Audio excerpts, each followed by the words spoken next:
Hey guys, it's Lorentz here, and this is What If Naruto Was a Scientist Part 6. This is gonna be a long video. It took me a while to write it, so I hope you guys enjoy, but yeah. So without further ado, roll the intro.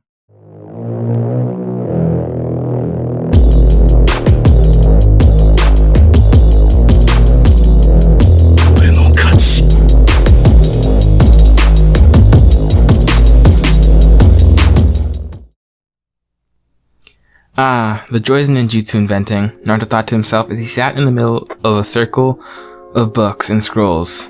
In actuality, creating a ninjutsu wasn't just trial and error. No, one had to read upon the different methods of how they want to accomplish what they want to accomplish. One had to research and go through months, if not years, of trial and error. The Rasengan, an A-rank ninjutsu created by the 4th Hokage, took 3 whole years to create. But Naruto was confident in his ability to accomplish what he wanted to. Naruto needed a jutsu to be able to deal with the slightly crazed redhead Gaara and his sentient sand. Naruto was currently confident in his ability to deal with anyone else in the competition, but Gaara was the only wild card. And coincidentally, his first opponent, in 2 months' time, would be Gaara. To start off with, there were 4 ideal ways to deal with Gaara's sand. The first was to simply douse Gaara's sand with water, which would slow and weigh it down. The second option was to simply spread the sand thin enough to be ineffective by striking multiple places at once. The third way would be to create a massive lightning-style jutsu, which would apply a strong magnetic field for a split second to demagnetize the metal particles in Gaara's sand. It was these metal particles which allowed the sand to be controlled by magnet release. The fourth way to deal with it was to simply melt the sand into glass. As of currently, Naruto was leaning most towards the third and fourth method, though mostly towards the third. It was simply the most logical out of all the methods. Turning Gaara's sand into glass would mean that even if it was broken down, again, the heat applied, assuming that the heat was past Kiri's temperature of 570 degrees Celsius, would demagnetize the sand, making it useless. Side note, Kiri's temperature is actual real thing. It's basically just the point at which a magnet loses magnetic properties. But anyway, back to the story. But that proposed another problem. Even though most normal fire style ninjutsu and regular flames burn at a little higher than Kiri's temperature, the sand would provide insulation for some of the metal particles in Gaara's sand. This meant that Naruto would have to produce and keep a gigantic stream of flames on Gaara's sand, which would be extremely taxing to Naruto's chakra reserves. And while it was possible, however minuscule the probability of it was, that Naruto could make a chakra efficient yet powerful fire style ninjutsu, it would use up almost all of his chakra. And that would be illogical, as Naruto needed to conserve his strength for later fights. Though, he was still debating on whether or not he needed to conserve his fights, as he had a bad feeling about something coming up. More specifically, what happens during the tuning exams. But the fact that Naruto would even consider using a fire style ninjutsu was assuming that Gaara couldn't just turn the ground under him into more sand, with his already pre-existing sand, which he probably could. So, to carry through with the third method of using fire, Naruto would need a wide-scale fire or heat-related attack that can melt all of Gaara's sand into glass very, very quickly. This was why Naruto was leaning towards the third method the most. It was simply the most useful and most logical. Using electricity to disable Gaara's sand, the amount of electricity needed was equivalent to that of 1 or 2 lightning bolts, which admittedly was a lot, but it was manageable. Okay, Naruto thought, pulling a large scroll in front of him and unfurling it partially so he could write, I need to create a continuous cumulonimbus cloud as a base for the lightning attack. To do this, I'll probably use Fuinjutsu, which won't require any chakra during the time I'm fighting to activate. I can just pre-prepare the cloud and store it inside the seal. I'll have to alter and direct the lightning though, but that won't take as much chakra to do. Of course, using a simple lightning strike would do, but it's flashy and powerful, yes, but where's the fun in that? It needs more flair, maybe a color change and shape change. Yes, I see it now. A purple, no, Wisteria colored lightning dragon. And it has to be small due to it being created from artificial clouds, but the added cosmetics should make up for that. But back to the cloud, it will require fire and water style chakra to create the steam, and then wind to whip it up into actual clouds, as well as creating friction to form lightning. Naruto finished thinking. Smiling to himself, Naruto got to work, sadly wondering how Sasuke and Hinata were doing. Sasuke would be facing Temari, while Hinata would be facing Kankuro in the exams. Location change with Hinata. Hinata blurred around the training ground. With her 8 diagrams, Gentle Lion activated.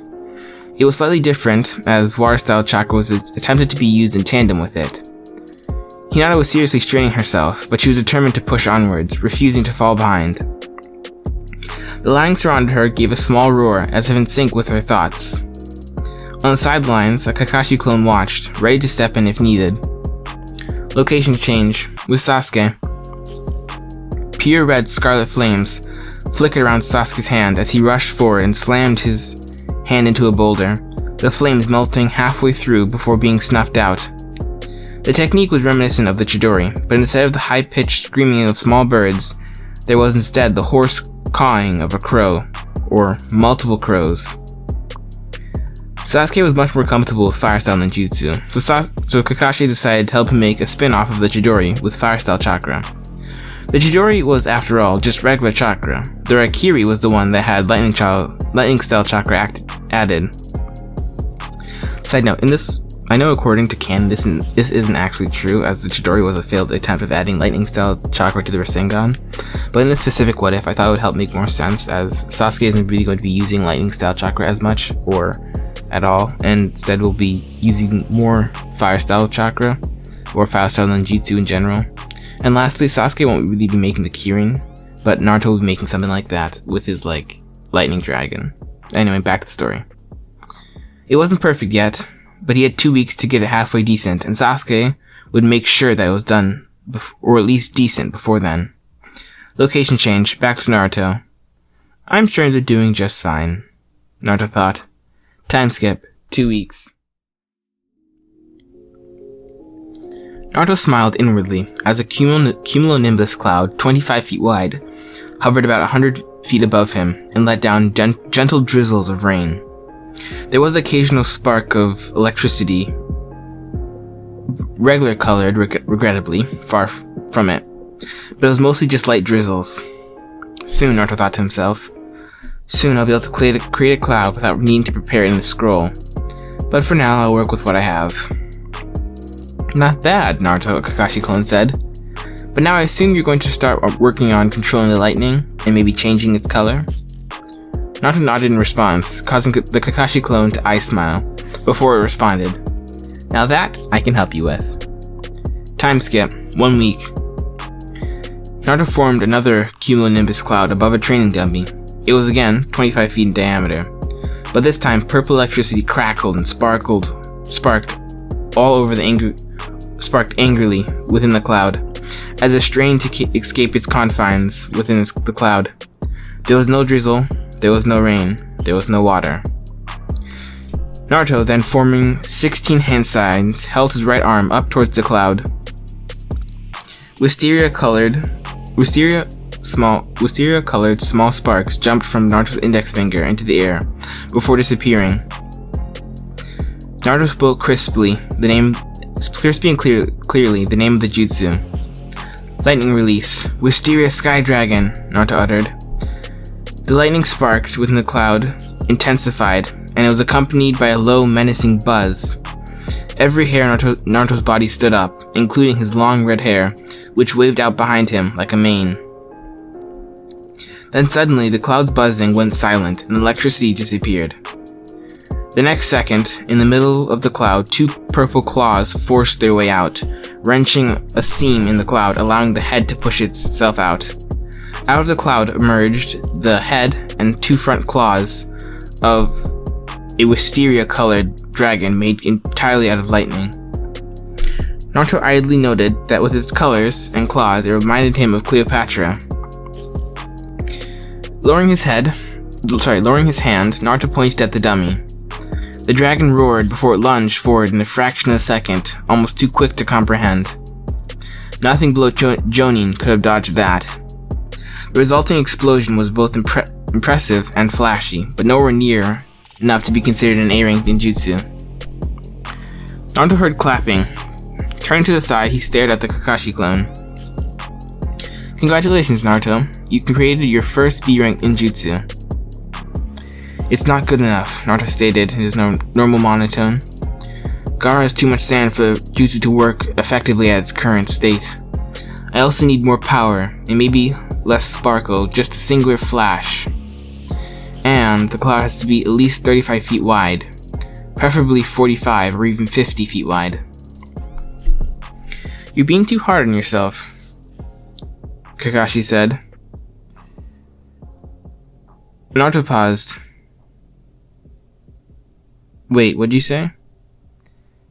You're being too hard on yourself, Naruto, the Kakashi clone said. Not many genin can claim to have created B-rank ninjutsu completely from scratch, and not even basing it off of something. Naruto paused yet again. Interesting wording, Kakashi-sensei. You said basing it off of something else, which likely means that Sasuke is learning the Chidori, or a variant of it. No matter. But in any case, I have a bad feeling about something that's going to happen, and I need to be stronger to prepare for it. My resounding thought is that the boy Gaara is at the center of it, so as soon as my match starts, I'll try and neutralize him. At any cost. The Kakashi clone nodded, but thought, You're more right than you even know, Naruto. But I meant what I said. You help other people, and even make it seem like you're doing so with ulterior motives to seem like you don't care. But on the inside, you don't have any reason to care, to help them, in fact. In fact, you don't even know I'm the real me, and not actually a clone. I got over visiting the cemetery every day to cry over my lost mistakes and my old teammates. But you can't hold everything on your shoulders, so as your squad leader, I promise I'll take the weight back of leader off your shoulders. Snapping out of his thoughts, Kakashi prepared to body flick away, but stopped. Hiruzen had told him something he wanted to try. It probably wouldn't work, seeing as how this Naruto was quite aloof, but if he could get Naruto to show even the barest flicker of emotions, that would be a start. Naruto had helped him, now it was time to help Naruto. Hey Naruto, Kakashi said, preparing to tell a horribly lame joke. He received a hum from Naruto, and he continued, Can February March? He paused a few seconds before telling the answer to the joke. No, but April May. Naruto stopped, his mouth just slightly open, as he stared at Kakashi in shock. Kakashi's sudden focused behavior, the fact that Naruto couldn't see Kakashi's Ichi book anywhere in sight, and the fact that he decided to tell a joke caught Naruto completely flat-footed.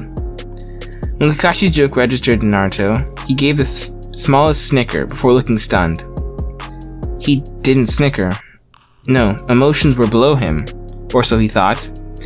But it was clear as day that Naruto had genuinely found something funny. It was then that Naruto realized that the walls and fake serious persona he had put up were crumbling slowly. He might act aloof, but under all of that was the same Naruto that liked to joke and prank. The same Naruto that Naruto had thought died the same day he'd been electrocuted. Naruto lifted his hands up to his face, but more specifically his eyes. A permanent memento of the most painful day of his life. Can I, Naruto thought, before pausing, can I learn to live again? Naruto snapped himself out of his thoughts. That would be for a different, less turbulent time. Like maybe after the tuning exams, when he could afford to be distracted. He turned back towards what he was doing. Kakashi, seeing his job done, body flickered away. Forming another cloud, Naruto prepared to form another lightning dragon, but before he could, you said you needed to power up. Let me help you, the Kyuubi growled, in its booming voice. Before Naruto could say anything else, his body burned as the Kyuubi's chakra rushed through it. While the previously 25 wide foot cloud quadrupled in size, coming in at a little over an awe-inspiring 100 feet in diameter. Naruto stood shocked. Then, Wisteria-colored lightning seemed more rich in color, even though it was less bright, formed in the cloud, but that didn't take away from the raw power that Naruto felt emanating from that same cloud. Naruto also saw flickers of flames dancing around and on the edges of the cloud. Fire style, Naruto thought. He felt a shiver go down his spine as the jutsu fired on its own. The lightning didn't even bother to form into a dragon, it just released its energy as a wave, in a single linear direction. Down. It struck the ground faster than Naruto could even possibly hope to comprehend, and Naruto would bet that it was also beyond the Sharingan's ability to comprehend, to see, even. The resulting explosion sent Naruto across the training ground, as well as carving a deep crater into the training ground itself. Plasma release. Lorentz bolt, the Kyuubi said in its deep baritone. I believe this is what you humans would classify as an S-rank ninjutsu. And this, my current host, is what I offer to you should you be able to beat my annoying little brother, the Chibi, Jinchuriki Gaara, in your match in the tuning exams. As well as conversing more with me. You're my first host to be someone agreeable.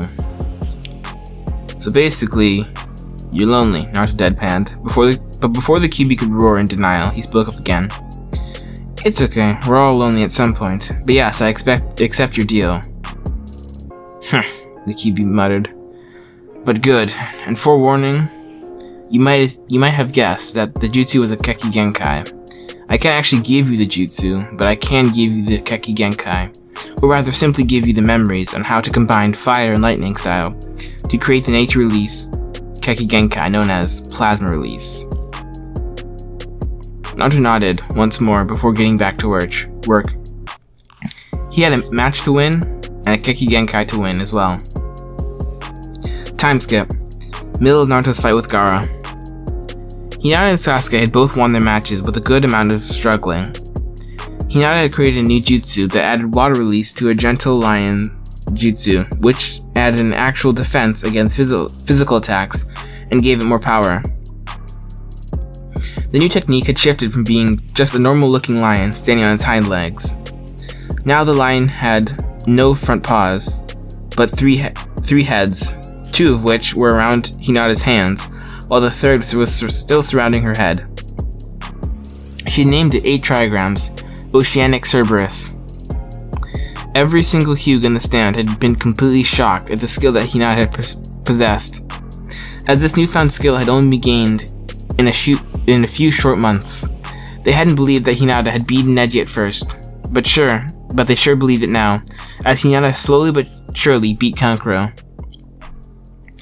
Sasuke had also created a new jutsu, the Katon, 1,000 Crows.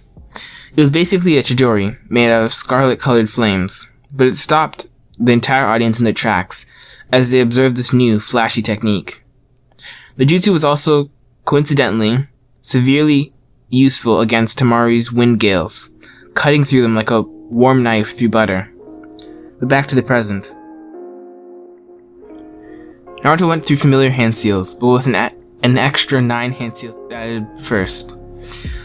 While Naruto needed the scroll to preserve his chakra, he didn't have time to prepare it, and just decided to go all out against Gaara, even if he was useless in what he believed would happen after the fight. A cumulonimbus cloud formed, except this time, it was 45 feet in diameter. Nor near as large as the one Kurama had bolstered, but big enough. Creating a cloud this size, and the lightning within was draining, and Naruto could only use it once a day, but hopefully it would be enough. Wisteria-colored lightning flickered from within the cloud, before it formed into a dragon, and struck Gaara's sand at Naruto's command.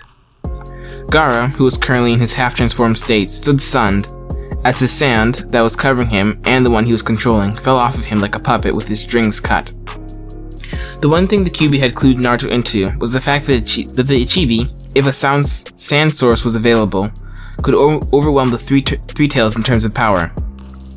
However, the drawback for this environmental boost was it was almost completely useless without sand. Sure, it could still boost its Jinchuriki's ninjutsu and taijutsu, but Gaara was also almost completely reliant on his sand, and he was terrible in taijutsu, as he was more of a stationary fighter. This meant that as Naruto disabled Gaara's magnet release, he was completely helpless, until Gaara could think of an alternative to use his sand, or to gain use of his sand again. Not want to waste time, Naruto blurred forward, even though he was extremely exhausted. There was a reason why he was going to use Fuinjutsu to pre-store a cloud for him to use, but not only that, he had created the cloud himself. He'd also doubled it in size. But he couldn't fail now.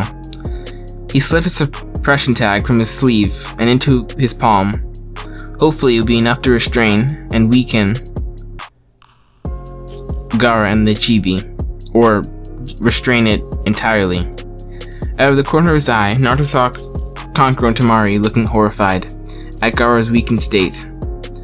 They seemed as if they had never thought someone could bring him down to this level. A second later, and the sealing tag in Naruto's hand met Gaara's forehead. Naruto sighed as he relaxed and flew forward into the ground, skidding a few feet away. Just before unconsciousness overtook Naruto, he noticed that pandemonium had erupted. The Kage's booth had exploded, and all the Leaf Shinobi had gotten up and were fighting. Then, a flash of red hair appeared next to Naruto. The person Naruto identified as Karen gave him a small smile as Naruto fell unconscious. In the Kage's booth before the matches, "I know you're there, Orochimaru," Hiruzen thought bitterly. "How far have you fallen?" Then the door opened and in walked Danzo. Side note, remember in this What If, Danzo was good, and also Sasuke never received the curse mark, and as Naruto was actively working with Sasuke on his loyalty to Konoha, so Sasuke doesn't have any reason to leave. In the canon, he basically left because he felt he wasn't strong enough, but he's stronger than in this What If than in canon, so he has really no reason to defect. But anyway, back to the story.